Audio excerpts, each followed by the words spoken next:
'Yan Najeriya na ci gaba da yamutsa hazo kan batun cire tallafin man fetur da gwamnatin Tinubu ta sanar. A cikin jawabinsa na amsar mulki a Litinin ɗin makon nan, Bola Ahmad Tinubu ya sanar cewa batun tallafin man fetur ya zama tarihi a Najeriya. Matakin gwamnatin tarayyar dai ya dagula lamurra da dama, musamman ma ɓangaren sufuri da sai an yi safarar kaya da fasinjoji kafin a yanke hukuncin farashin su.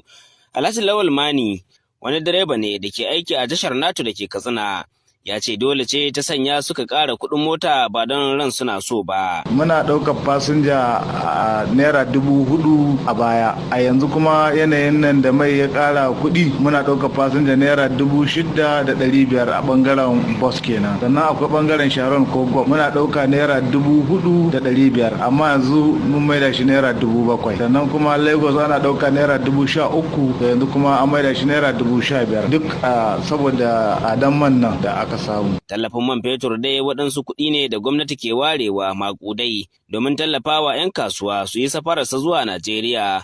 Sai dai wasu na ganin kamar kwalliya ba ta biyan kuɗin sabulu. Wannan matakin gwamnatin tarayya dai ba a iya direbobin haya kaɗai ya tsaya ba, ya kai ga masu motoci na ƙashin kansu.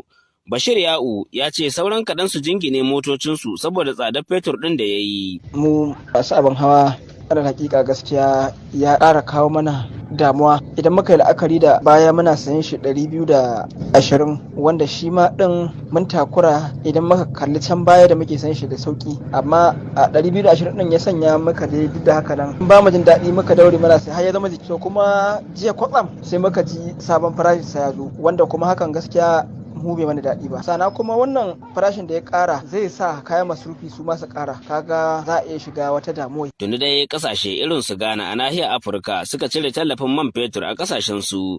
Najeriya ma na fatar tattara kuɗin da suka kai naira tiriliyan 6 a duk shekara da wannan tallafin man fetur ɗin. Sai dai matakin ya zo da cece kuce da har ɗaliban da ke zuwa karatu a manyan makarantun gaba da sakandare suke kokawa da cire tallafin man fetur ɗin.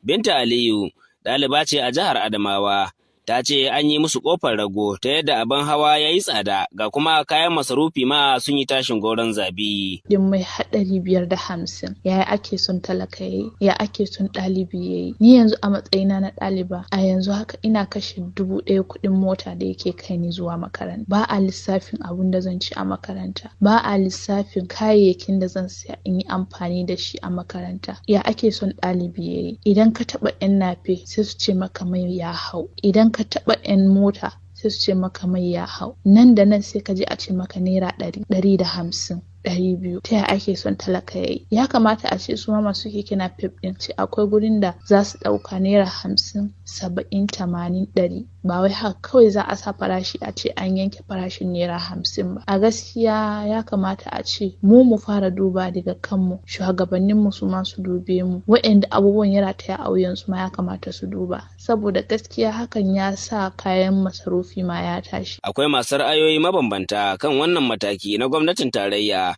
da suke ganin cire tallafin zai inganta tattalin arzikin ƙasa.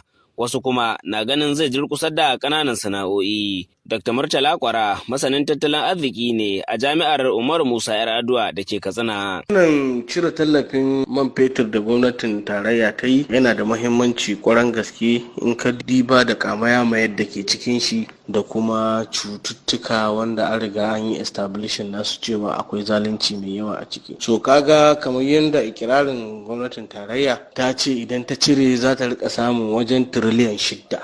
So idan ka ɗauki tiriliyan 6 na in aka raba ma state 37 hada Abuja, za ka ga cewa kowace state on average za ta rika samun abin da ya kai biliyan 160 ko biliyan 150 a shekara.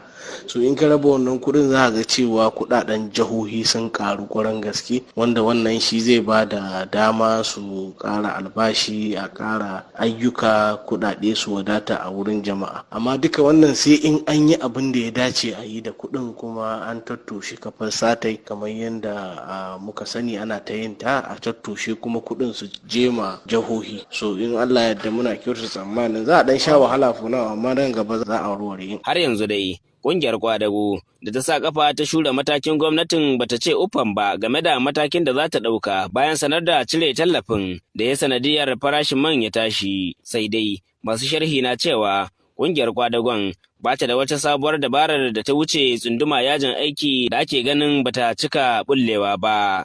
DCL Hausa, Abdullahi Garbajani.